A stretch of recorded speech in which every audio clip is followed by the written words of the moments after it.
feeling a lot of emotion right now, and also just so much appreciation that this is part of my world now, and that I've evolved, yeah. And I'm getting it, and I'm seeing the beauty that's in my life so much more than I was a few years ago, and very conscious of just living in that good vibration in the vortex, and that receptive mode is such a sweet feeling space, isn't it? Yeah. And so I know what it's like to actually be connected to Source now. And the question that I have, or what I'd love some direction on, is some of the relationships with them in my life, particularly my brother, my business partner.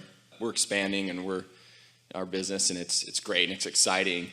And I am able to show up with that kind of direction and energy and where we're going. And a lot of times he's completely the opposite and just brings up all the fears and what's not going to work out and why we're screwing up. And sometimes it's difficult for me to keep my own vision going, and yeah, I guess the other thing is I go to this defensive mode, and I worry if I'm not going to, what if I screw it all up, kind of thing. Well, here's the thing, and you're really going to enjoy this. So what happens with someone like you, it's happening with a lot of you, it's happening with Esther, is that you're beyond step 3, you're in step 4. So you've sort of mastered that. It's easy for you now to stay in that receiving mode. And so you're in the receiving mode, and you get impulses and you follow through with them. And Esther calls it the magic of the universe. She knows it's not magic, but it's like she'll get in this little sort of vortex of energy that's moving,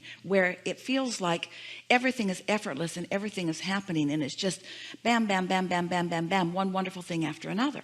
And she'll say, oh man, this is the way to live, and I'm so happy that I've accomplished this and that I understand it and I'm living this way.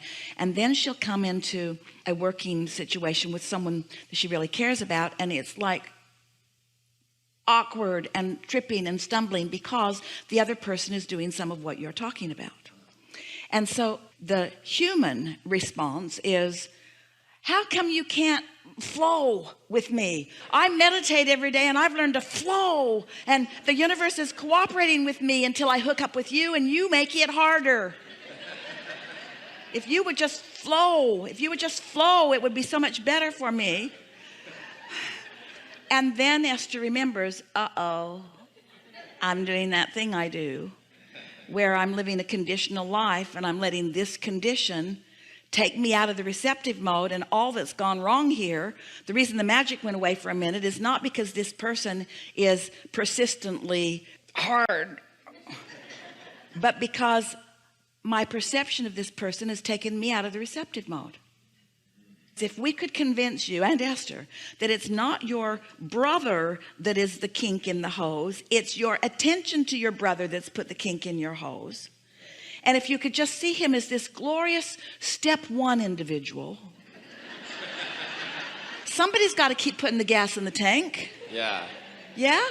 You're all blissed out. The universe is giving you whatever you want. Let him live the hard life, and he can put all the stuff in there, and you just get happy.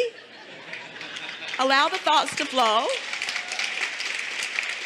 And every now and again, say to him, thank you for the struggle that you live. Because it is your struggle that keeps causing the asking to happen. And oh boy, is our business benefiting by your struggle. And me, meanwhile, I'm just living happily ever after. Now, that makes perfect sense. You really got that. A lot of you got that. But here's the only thing that goes wrong with that. The one who struggles doesn't like it when you're not. Right, yeah.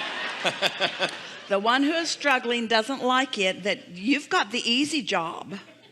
And it's almost impossible to convince them that they could have it too. Head in the clouds, pie in the sky. Because so many people really believe in the struggle and the effort part of it. And so just fake it a little. Just struggle a little. Let your tongue hang out just a little more, Just pretend that it's harder than it is.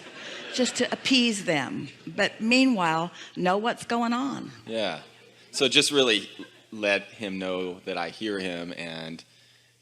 maybe say, a couple words of understanding, but I don't have to internalize. You make a good point, and thanks for pointing that out. And that's something that we'll solve along the way. And I like how astute you are, and I love being your partner, and things are really working out well. And I think we work well together, and different approaches make for a sounder whole. And meanwhile, just don't let him get to you.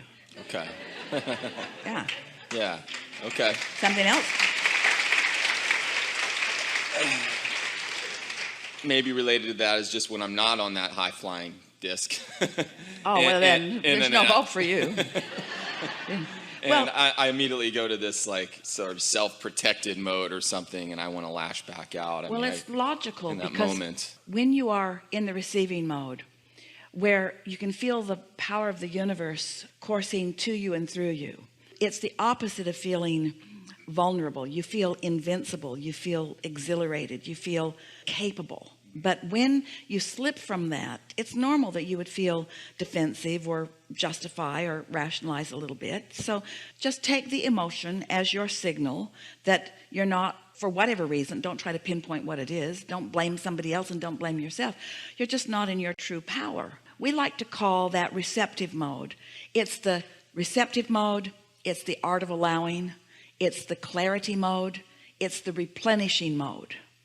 So if you stay there often enough that you're replenished, you rarely fall out of it. But sometimes you're not allowing the replenishment because you're not consistent enough in it. So when you fall out of it, you just got to let yourself be out of it, and don't struggle and try to get back to it so fast, because that's what makes you feel defensive.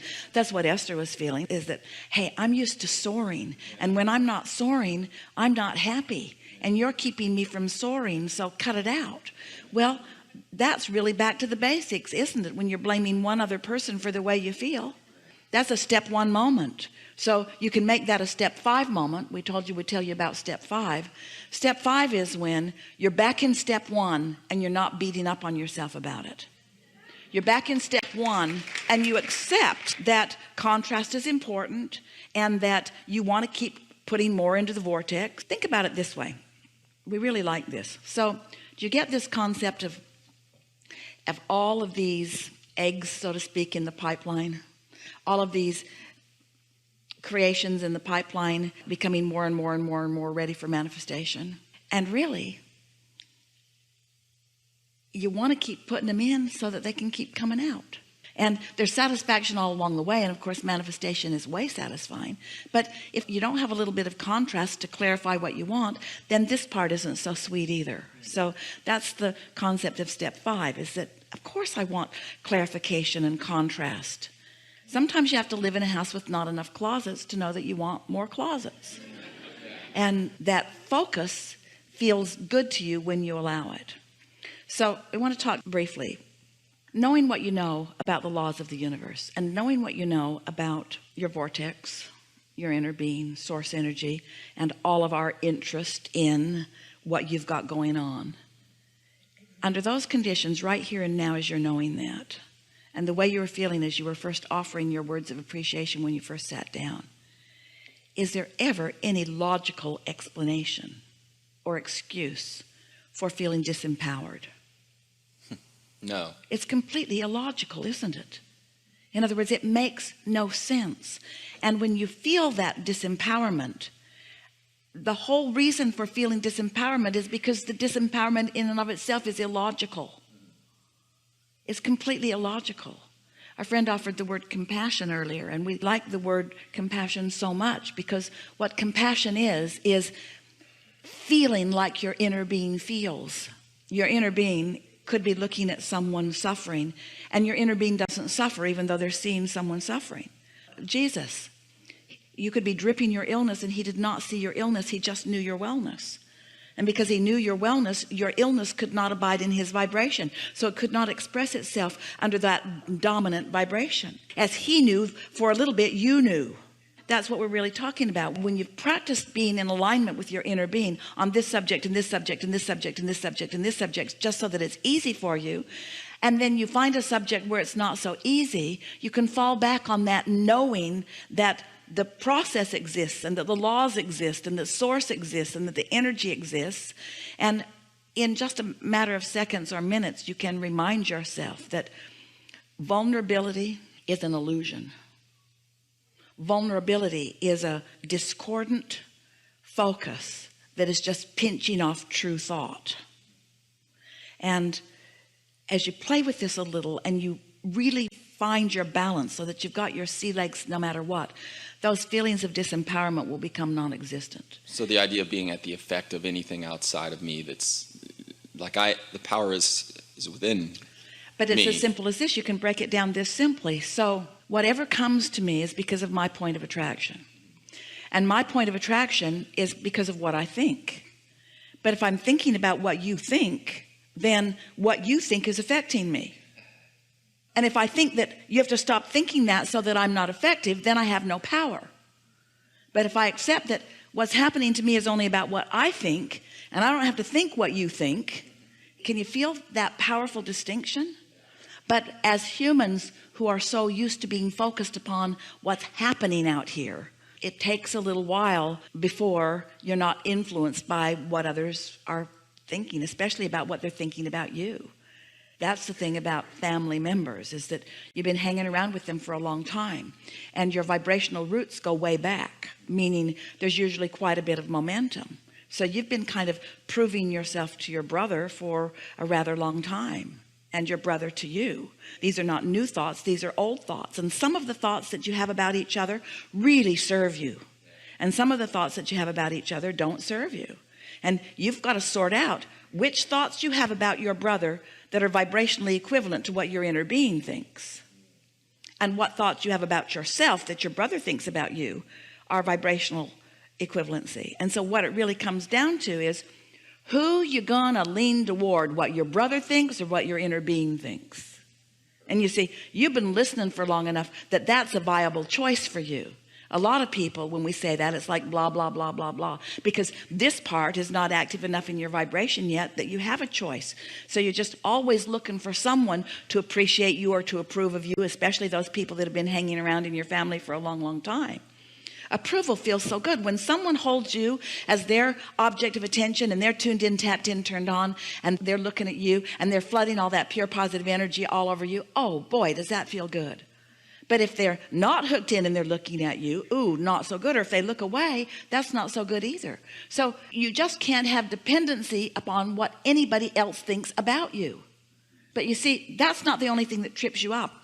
It's not only what somebody else thinks about you that could hinder your vibrational equivalency with your inner being.